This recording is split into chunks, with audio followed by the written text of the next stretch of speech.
This is not a routine political development. Over the past 24 hours, events in Washington have moved with a speed and intensity that few expected.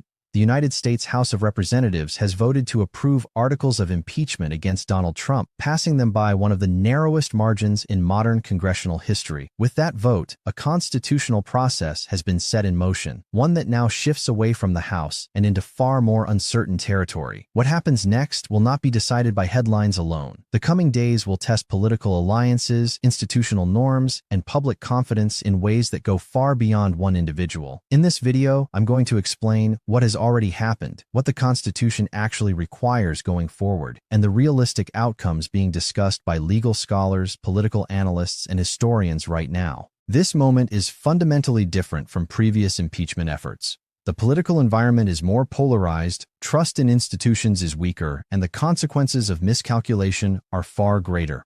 Understanding that context is essential. Let's start inside the House chamber. The atmosphere during the vote was tense and unusually restrained. Lawmakers understood that this was not a symbolic gesture.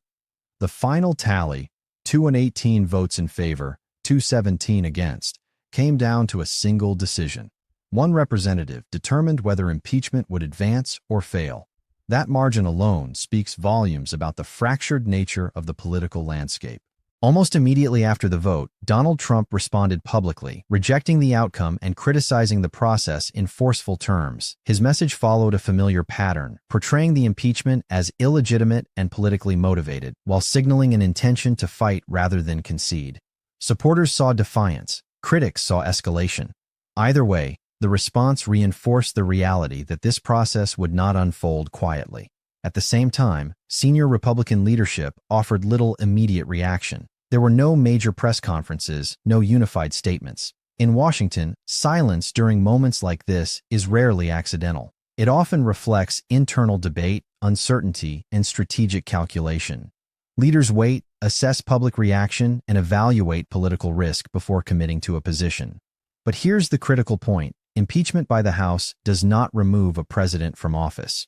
Impeachment is a formal accusation, not a verdict. The real trial now moves to the Senate, where the constitutional threshold is far higher. Conviction requires a two-thirds majority, 67 senators voting to remove a sitting president. Given current party alignment, that would require a significant number of Republican senators to vote against a president from their own party. Historically, that is an extraordinary hurdle. Donald Trump has faced impeachment twice before. In both cases, the Senate did not reach the votes needed for conviction. Those outcomes were shaped less by legal arguments than by political realities, party loyalty, electoral pressure, and fear of backlash from voters. That history looms over the current moment, but it does not determine it. Some observers have raised the possibility of other constitutional mechanisms, such as the 25th Amendment, which allows for a transfer of power if a president is deemed unable to discharge the duties of office. However, this path has never been used successfully in a contested removal and would require cooperation from individuals appointed by the president himself. Most analysts view it as highly unlikely under current conditions. Another provision that occasionally enters the discussion is Section 3 of the 14th Amendment, which addresses disqualification from office related to insurrection. Legal scholars continue to debate its scope and enforcement, and courts have not established a clear, uniform standard. While it has appeared in recent legal arguments, it remains controversial and unresolved. In short, there is no simple or automatic path forward. What makes this moment especially volatile is the internal divide within the Republican Party. For years, the party has contained two uneasy coalitions: traditional institutional conservatives and a populist base strongly aligned with Trump. The impeachment vote forced members to take public positions in a way that narrowed room for ambiguity. Political calculations are now colliding with long-term strategy. Lawmakers are weighing not only the immediate consequences of their votes, but also the future of their party, upcoming elections, and their own political survival. From here, most analysts outline four realistic scenarios. The first is acquittal. Under this outcome, the Senate holds a trial, but the votes for conviction fall short. Trump remains in office, and his supporters interpret the result as confirmation that impeachment efforts lack legitimacy. This scenario would reinforce the idea that a president is effectively shielded from removal as long as party support holds. The second scenario is conviction and removal. This would require a major shift, new evidence, changing public opinion, or political calculations that make continued support too costly for enough senators. While rare, history shows it is not impossible under the right conditions. The third scenario is prolonged institutional conflict. Even if removal were to occur, disputes over legitimacy, compliance, and enforcement could trigger a serious constitutional crisis. Recent history has demonstrated how contested authority can escalate rapidly when trust breaks down. The fourth scenario, often discussed quietly rather than publicly, is a negotiated exit. In the past, moments of extreme pressure have ended with resignation rather than prolonged confrontation.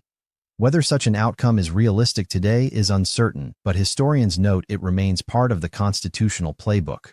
Beyond domestic politics, the global implications are significant. Allies closely watch U.S. political stability because it underpins security commitments, trade relationships, and diplomatic credibility. When American institutions appear strained, uncertainty spreads well beyond Washington. Adversaries, too, monitor these moments, assessing how internal division may affect global leadership. Financial markets reflect that uncertainty. Volatility, shifts toward alternative assets, and cautious investor behavior are signals of broader concern about stability and predictability.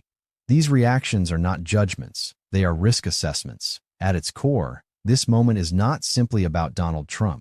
It is about whether constitutional systems function under extreme stress. It is about whether accountability mechanisms retain legitimacy when political incentives pull in the opposite direction. The House has acted. The Senate now becomes the focal point.